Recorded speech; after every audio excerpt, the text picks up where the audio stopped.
Football in Focus, Kickback, Jack Spatter. Michael, good to see you. Good seeing you. First time meeting you. Tell us a little bit about who is Michael Frogge. And first of all, before you tell us how many different pronunciations have you heard of your name over the years? What do people call this Frogge name? How have you heard it pronounced over the years? So Frogge's a big one. Frogge's big. Frogge, that's Frogge, that's kind of almost like a Frenchman there. Yeah, so I mean, I've just adopted the Frogge. People call me Frog, so it's kind of just grown on to me. Frogge and Frogge, probably the most famous. Yeah, for sure. But it is Frogge. Yep, Frogge. How did you get connected with Wake Forest? That's where you're going to be going to school and college. How did you get connected with Wake Forest? How did that come about? The recruiting came to my school and they recruited me at my school, so I just looked into it further and just kept in contact with them and just grew more and more interest as time went on. Did you have any camps you went to, any focuses in that direction? Yeah, but I went to camp my sophomore year and I really liked the atmosphere there and how close it was to my house, so it's pretty nice. Do you go to some games right now, going to some Wake Forest ball games this year? Well, I'm going to the one on Saturday. The past have been on Friday, so I've had games. So yeah, kind of messed you up there, that's for sure, right? Finally got against Elon coming up this week too. Yeah, right? yeah, it'll be a good game. Excited to go. What about the coaching staff at Wake Forest kind of got your attention? Just they teach really good technique. I've been to a couple practices. I like how they run their practices. Really honest with their players, and I like that. So I'm really excited to go down there. Do you see yourself in college as wide out or more of a tight end? How do you see yourself? More of a tight end. I think I'll be able to put on some more weight and really grow into that tight end position. How about the season with Northern so far this year? How's this gone for you? I know I've heard other people talk. I saw one of your games. Saw the game with Grimsley, and that's not a true indication what you guys really are, because you guys could be pretty bad. But still, it was like 2 different days, Friday and Saturday. But people tell me, and I get the indication too, a lot of times it's hard to get passes to you because you're getting double covered, triple covered, but it's opened up the rest of the offense. Talk about this year. Yeah, we've started off on a bad foot, but you know, the guys have really grown, and instead of taking a loss, we took it more of a lesson. So we've really grown from that, but we're nowhere where we need to be yet. So we're still working every day to get to where we want to be. And drawing the double coverage is really good. It opens up the run game because they have to put them out of the box, and it opens up other wide receivers. So in the loss, you guys learned some lessons. Yeah, for sure, definitely. How about your other receivers? Who else is part of that receiving corps? Chuck Conaway. Chuck Conaway, pretty well known, yeah. Yeah. Brady Mercer, Rashawn Pleasant. It's his first year playing football. He's having a good year, so he had a TD either last week or the week before. Yeah, he's really grown from when he first came out in spring ball into now he's become a whole new football player, so really excited for him. Let's hit some of our key questions here. First of all, your primary job on the team, how would you describe your job as a tight end / receiver? What's your job out there? This year it's drawing attention to the defense. So motion me around, the defense has to look, see where I am, what I'm doing. So it draws attention to me to open everybody else up. Number 15, right? Yeah. Guys saw it on the film. I was watching film on you guys Sunday this week. And a lot of stuff you get because you're a tight end and kind of a wide receiver too. They're low to the ground because you're big. You got to protect the ball. So Leonard, your quarterback, he'll throw that ball kind of low to the ground. You got to go down and get it. And that's not too easy either, but that's part of your game plan. Yeah, he just puts it where I can catch it, and I have to make the play on the ball. So, how do you like Leonard this year as a quarterback opposed to last year's other Leonard quarterback and different quarterbacks? Well, I've known both the Little brothers. I've lived in the neighborhood, and Will's really been my quarterback since I was 8 years old in the backyard. He's been your QB since 8 years old. Yeah, it's pretty big. Yeah, been my QB since I was 8 years old. So we've been playing in the backyard. You know, that connection's really grown upon us, and it's shown this year. So now you're not be playing a game tomorrow night, but what will you be doing on Friday night since you're not playing? What's the plan of attack tomorrow night? Can you reveal those plans? I think I might go down and watch Davie County. My 7-on-7 quarterback plays for Davie County, Nate Hampton, so I might go watch him. Wow.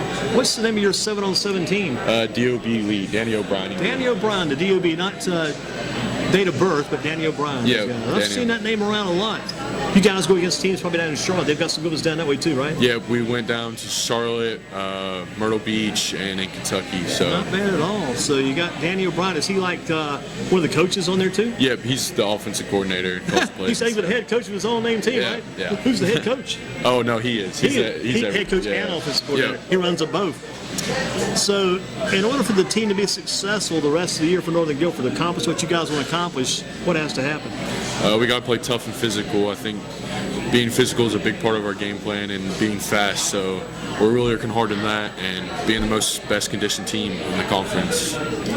Now, you talked about it a bit before, but again, the choice of Wake Forest, why did you choose them? What locked them down? What sold Wake Forest for you for the future? Just the atmosphere and the way that the coaches, everything that I've offered through academics, athletics, the distance to my Greensboro. So Close to everything, home, yeah, proximity. Yeah, everything just was a positive for me. So everything's kind of in a nice circle. You got Wake Forest coming up, you got that travel team, the DOB team, and then you got Northern Guilford, and everything falls together. Yeah. What's the first thing you do on Saturday morning when you wake up? I know you get started early probably on Saturday morning. What time do you get up, and what do you do first after the game the night before? What's Saturday morning like for you? So Saturday, I wake up pretty early, and I have lots of family that comes down and watch my game, so I go out to breakfast, eat breakfast with my family that came and watch me play on Friday night. So all the family comes together for Friday night games? Yep. Go get breakfast Saturday morning. Any workouts over the weekends? You do any, or you take a day off? Any workouts, any training the weekends? I might have to head down to Will Bradley this weekend. That guy's name gets a lot of pub, too. I see him on Twitter all the time. Will Bradley, he's like the trainer of young men, isn't he? Yeah, he's a great trainer. Worked with him all through the off season. So might get a little Saturday workout in down there. Yeah, but I might get a Saturday workout in. We'll just have to see. How about favorite team other than your college of choice you'll be watching on the weekends? Got another team you like to watch? The Missouri Tigers. So I'm from Kansas City, Missouri. So Missouri Tigers and the Kansas City Chiefs. So what about Missouri Tigers offense? Is it clicking this year? It's a little shaky at first against Wyoming, but they're starting to click now with Kelly Bryant at quarterback. So it's looking a lot better. How about your quarterback at Kansas City with the Chiefs? Happy with him these days? Yeah, Patrick Mahomes is the real deal. Kind of fun to catch a pass from him, huh? Yeah, that would be really nice. Check that out. Friday nights after the game, what highlight shows do you watch? Do you watch the Friday Football Fever, the Fox 8 Frenzy, the TV 12 High School Playbook Show, or maybe TV 14's half-hour show with Mike Solarte? Do you have a certain choice to watch the highlights? Because they got that number 15 on TV. You want to see that 15 somewhere. I don't really watch myself on TV. That's a big thing. My mom records every single highlight, and she watches every single highlight show. But I don't really watch those. You don't check that at all, then? No. You already know who won the game anyway, huh? Yeah, I already know what happened. That's enough. Okay, are you on Twitter? Yes. What's the Twitter name and handle, and what's your Twitter site? Frogge Michael. So my last name and then first name. Gotcha. How many hits do you get over there? How many followers do you think you got? I couldn't tell you. I don't really pay attention to that. How often do you do it? Do you do much on that? I used to do a lot during the recruiting process, but now that was a key vessel, right? That you guys got around, because with Devin, with you, with even Mike Wyman, I know all those guys. Saw them all the time on Twitter during the recruiting. Once the recruiting process is over, that was probably kind of a good feeling to kind of make that decision, right? Yeah, but it was a lot of stress relief, but What's the favorite sport other than football? Basketball. So I played basketball my freshman year and sophomore year, and then I had to quit it because I'm really focused on football. Gotcha. Still plays some pickup basketball, probably. Oh, yeah, for sure. Coach Chambers would probably like to have you back out there again, I'm sure. Could always use an extra postman somewhere in there, I bet. What about top teacher at your school, and what subject is that top teacher teaching you? Who's your top teacher out there? Miss Carper, she teaches language arts, and Miss Cox, she teaches social studies. So Carper and Cox. Yep. Got it. Michael Frogge, Northern Guilford, Nighthawks, Football in Focus, Kickback Jackson on Battleground. Something you learn from your football coach that you'll never forget. Something maybe Coach Westberg told you to say, this will stick with me forever. Football's a game of inches, so every inch matters in the game of football. Game of inches. I know I've seen their website over there too a few times. The video guys out of Winston, Coach Westberg's been saying that forever. It's been his signature line for a good while then. Yeah. So they might have stolen it from him, possibly. Could be. Where do you see yourself 15 years down the road? Michael Frogge, where will he be, you think? Back in Kansas City, Missouri somewhere? Yeah, maybe retiring from the NFL or still playing in the NFL and having a family, so. Going to be serious about life, pretty much. Yeah. Got the idea. What were you majoring in college? Already got that decided? Business. Want to have business of your own one day? Yeah. Well, it just depends. Whatever God's plan is for me. That's the key right there, man. Somebody asked me today, so how do you keep this website going? Sometimes you got stress, you got labor, you got all this work, got all these logistics, all these. Are you frugal? Do you watch what I said? The one thing keeps me going, man, is prayer. Prayer life. I tell everybody, go see the movie Overcomer. I don't know if you've seen that movie yet or not. Some people have. Go see that movie. It'll change it. I guarantee you. If you were president for one day, you're in charge of the whole nation, the whole country. What would you do? A couple of things you'd do if you were the key man in charge of this nation. That's a good question. Probably help out the hunger. Yeah.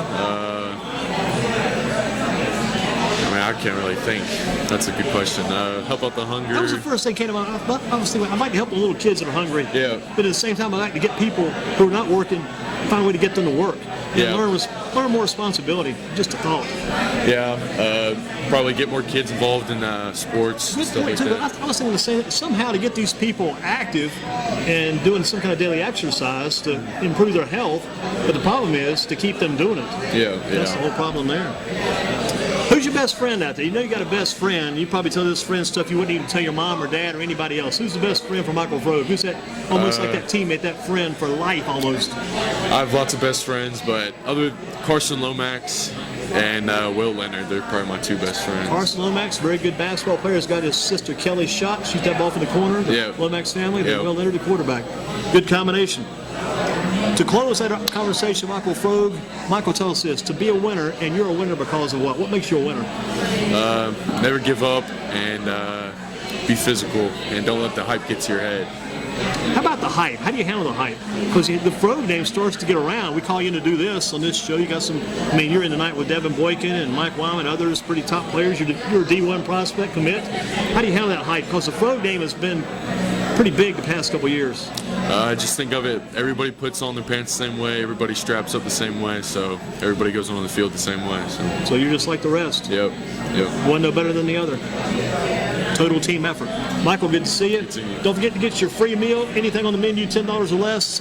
Let's see here. They've got calamari. They got firecracker shrimp. They got buffalo chicken dip. They got the seafood platter. That's a little bit more than $10, but they got the country club. Got a lot of things on the menu. Check out Kickback Jacks. Michael, good to see you. Keep up the good work. Thank you. How much do you weigh? How tall are you? The height, I'm going to guess 6'4". 6'5" and 220. So 220. That's good size. Keep up the good work, my man. Good to see you. Thank you. Thank you, Michael Frogge from Northern Guilford. Got Devin Boykin.